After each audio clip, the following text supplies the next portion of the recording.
Welcome back. I'm here today with John Dutra. He's the CEO of Dutra Real Estate. John, welcome to today's show. Thank you very much, Alan. It's a pleasure to be here. So, John, for the listeners, can you give us your background of how you got to where you are today? And Grew up mostly in the Bay Area. Been here in California all my life. Went to school here. Went to Hewlett-Packard. Started working at Hewlett-Packard in the 70s. Worked my way up and was awarded a mechanical engineering program with Hewlett-Packard.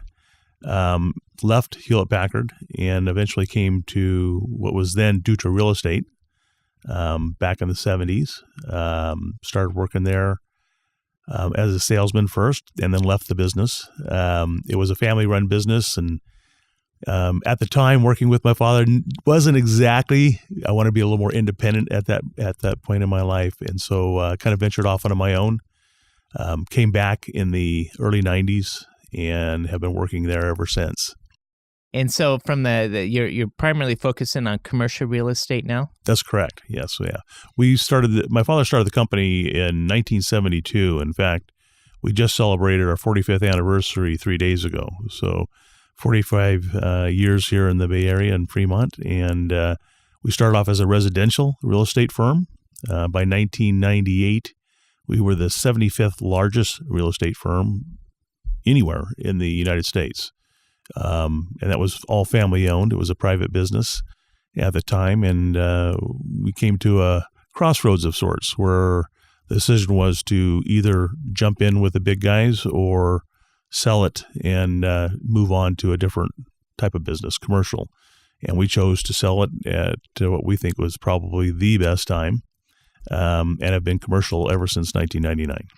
You know, it's been quite a change since 1972 when you started out to today. Oh, sure. And what are some of the noticeable changes that you see of, where the industry is? Nobody could have predicted the values for the properties here in the Bay Area that you see today. In 1972, I think my father bought a home for $24,950. That same home would sell easily over $1 million today. So the trend, the population growth, the demand for business, the attraction for commercial, retail, electronic business here, technology business in the Bay Area is just overwhelming. It's such a great place to grow as a company. Is there a certain geographical locale you focus in on? Is it limited to the Bay Area, to certain parts of the Bay Area? Or? Well, we could tend to go just about anywhere. The Bay Area is our focus. We do primarily our business here. We have most of our holdings here. In terms of buildings, but we could go anywhere and do business. So, and then what type of services do you offer within, aside from your personal investments? What other services do you offer within Dutra Real Estate or Enterprises? We're a commercial brokerage and a land entitlement firm. So while we will help sell real estate and or acquire real estate for our buyers, we also do land entitlement. That's been a focus of our business for quite a while. We've done that even before the early 90s when we went commercial. So land entitlement involves taking a piece of property and maximizing the value for the owner, and or taking that and then buying it from the owner and then maximizing it for our company. That's a big area, isn't it? It's a very big area, yes. Especially, it seems that as the population becomes more dense, the requirement for better use and higher use of property is even in greater demand. Exactly. We do a lot of work with both private owners as well as the school districts in our area. We do work with churches in our area. A lot of churches have seen the value of their land and have taken that value out in order to expand or move to a different area or even combine. Our goal has always been to provide the client with the very best knowledge that they can have so they understand what they can get out of their properties. I'm visiting here today with John Dutra. He's the CEO of Dutra Enterprises. It's a company focused on commercial real estate, primarily here in the Bay Area and more specifically in the Fremont community. And John, I'm running up against the break, and so right after these messages, we'll be back more with John Dutra.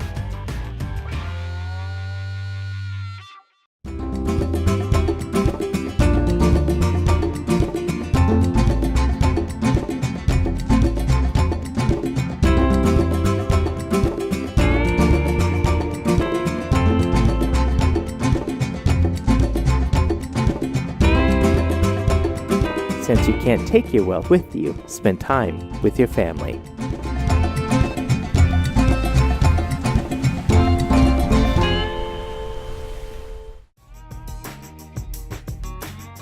Welcome back. I'm visiting here today with John Dutra, Dutra Enterprises. It's a firm focused on commercial real estate.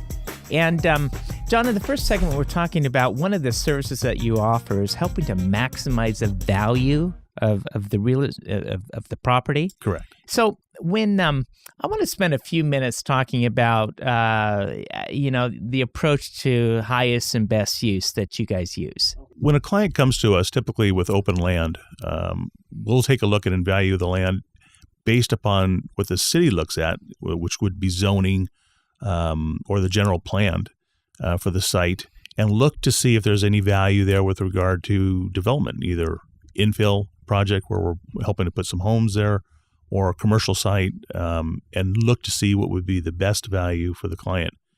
Often that involves a level of risk. So you could tell a client that their best value may be, for instance, building residential homes on their acreage. That will get them the most money, which is typical for the area. However, the level of risk is such that when you go to the city, they may or may not approve it. They may not allow you to build there, or they may not allow you to build enough homes to where it's profitable for the homeowner. So many homeowners or landowners choose to sell the property directly to us, or we broker it to another entity who then takes on that risk and goes to the city and looks to entitle the property at that point. You know, they call holding raw land a rich man's game. That's true. And so this is not a short process. No. Entitlement processes run, especially right now, anywhere from 12 to 18 months, occasionally a little longer. And so there's a time element involved too that most landowners are not used to because they hear of a residential home selling in 30 days. So that process is a long one. And what typically, by changing the zoning requirements, what typically happens to value? Well, if you're able to change the zoning, and you don't necessarily have to change the zoning, the general plan may have already designated that area for a specific type of zoning that's fully applicable to building homes. You might be just okay. However, if you're looking for a stronger density, then there's a zoning change that's involved. Usually it's called a PD, a planned district. At that point, you're asking the city to revise for maybe smaller lots, which has a whole different type of building pattern to it. And with that designation, you're looking at floor area ratios for homes, so they can only cover a certain portion of the lots. You're looking at open space requirements for the development. You're looking for utilities. You're looking for now water runoff, which is a huge issue here in the Bay Area, and so on. So it's a very, I wouldn't say complicated process, but probably only because I've been doing it for 20-something years. So I guess it speaks to the fact it's important to use somebody who's been through the process before and is familiar with it. Absolutely. Yeah. It goes back to what we deem as a value. This is not necessarily a personal thing for us in terms of how we make money. I mean, we do make money, but it gives us the greatest pleasure to know that we've helped the people that don't necessarily do this on an everyday basis get the most value for their land and their families for years to come. So. Yeah, it seems like within recent years, the city has really taken on an approach to allowing more housing units to come into Fremont. Mm-hmm. Can you tell what's driving that right now? Well, a lot of it's trying to take an old design and make it applicable in the current times. So the city of Fremont was developed with a few main roads that weren't really set up for a higher population. For instance, we're probably about 220,000, I think, now at this point. And so the city of Fremont's trying to build transit-oriented development. And what that means is you build higher densities towards places like BART, ACE trains, and so on, where you can have people that will literally work and then walk to BART and jump on BART rather than having to get in their car and use the Bay Area. That's the trend for development nowadays. So you're seeing more development with that aspect to it, similar to the downtown, but a little bit different than years past.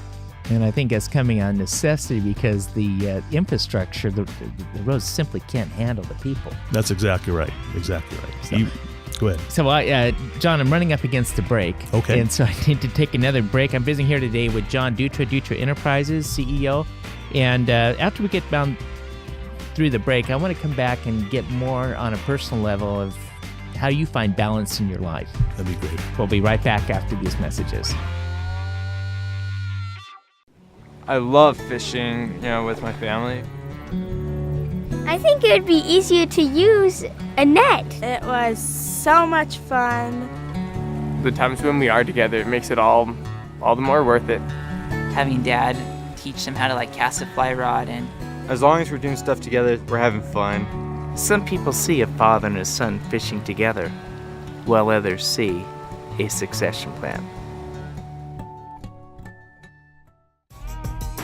Welcome back. I'm visiting here today with John Dutra. He's the CEO of Dutra Enterprises. And John, I really appreciate you being here today on the show. Before the break, we're talking about real estate trends in Fremont and the up and coming. I guess there's a lot of high density housing around the transits, mass transit areas at BART and the ACE train, which is kind of changing the whole landscape of this city. But I want to move topic now to more from the personal standpoint of you got the career or business and then, your personal side, and how do you balance it all? Yeah, it's a tough one. It's a very tough one. I grew up in a household with a father that was a very driven man. An engineering background. He is very precise in everything he does and a very strong work ethic. So growing up with that, I kind of adapted to that, if you will. I've worked 2 jobs for last 30 years, and I work long hours.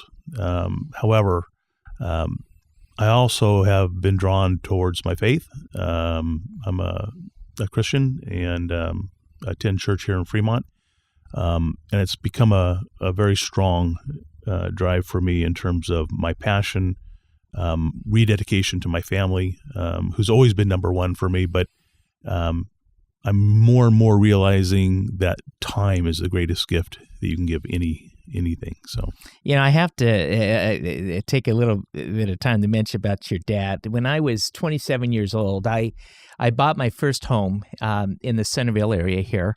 I had 2 young children, and your father at that time was running for city council, and he had been going from door to door in our neighborhood. We were not home, but he had taken a 3x5 note card and hand wrote out the whole "Dear Alan and Susan, sorry that I missed you. My name's John Dutra." I didn't even know him, but I got that and I thought, my gosh, the whole thing's written out in pen, and I was rubbing it off to see, is this real for real? And that impression of your dad has never left me, with the hard work ethic. Yeah. And I know that he's a pillar in the community, raised his family here, and that so when you talk about the faith and the family, the importance to you, I get it. So let's talk about what role faith has played for you in the decisions that you make in life. Oh, only the biggest. Okay. There's a part of you when you grow up as a young man, you think you're 10 foot tall and bulletproof, I guess, and you think that you control your life, and that's not true. It's just not true. I felt that I'm built for one purpose. I was made for one purpose, and that's to serve. I definitely want to give back to the community, my family, and my God. I can't imagine not living my life any other way now. And so faith is the basis for all of my decisions and how I live my life. There's something about when you have faith in your life and you give service, it really becomes fulfilling. Oh, unbelievably so, yes. Service is everything. I serve in Rotary. I serve with my church. I serve in our community. I volunteer. I'm on the Park and Rec Commission. The chair for the Fremont Prayer Breakfast, and so on. But at the end of the day, all I do is look up and give all the glory to God. It's a great thing to live by. Yes. And so when you go through your day-to-day decisions, and obviously, we're always in a period of juggling. Mm-hmm. I hear that faith is on the downside here. Mhm, People are getting preoccupied with, all the things, the clutter. Yes. How do you keep focused? I start every single day of my life. I get up and I get out of bed and I thank God for the day, first and foremost. From that point on, usually I'm scrambling around the house. I walk my dogs in the morning, and when I walk, I just have a overwhelming sense of appreciation for the beauty of the day and the neighborhood and the gifts I've been given, such as a job and a home and the family who loves me. And starting my day in that manner is just the best way to go for me, and really starts my day off right. I'm also a very strong believer in prayer. I think prayer is an amazing gift to be able to talk to God directly, and I use that multiple times throughout the day, every day, for every situation. John, when you look at the youth today, they're clearly in a different environment than when we grew up. How do you help get the messages to the kids about the importance of important things of life that are of close value to you? As I've gotten more and more involved with our church, I've asked to step up and be part of a mentorship or leadership role in our church. I completely agree with you that with technology and you always have to be focused on something every single second. It really doesn't leave a lot of room for God. And I think that so many of our younger men and women really need that, really want that, but don't know how to get there.